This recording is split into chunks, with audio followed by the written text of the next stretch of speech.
Tutorial 15. Assignee. Hello. In this video, we'll cover how you can assign assets to your users. Assigning assets to users is very helpful when you're onboarding staff, or if you just want that extra level of accountability. With itemit, you'll be able to see who is responsible for which assets. Let's start with the web portal.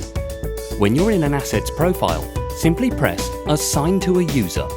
Here, you'll be able to assign the asset to either an itemit user or a contact.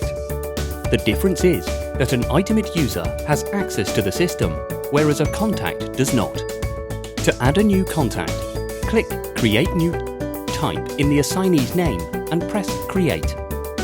Then, select which user or contact you wish to assign the item to. In the app, it's very similar. Press Assign to a user on the Assets profile. As you can see, you can create a contact and assign the asset, just like on the web portal.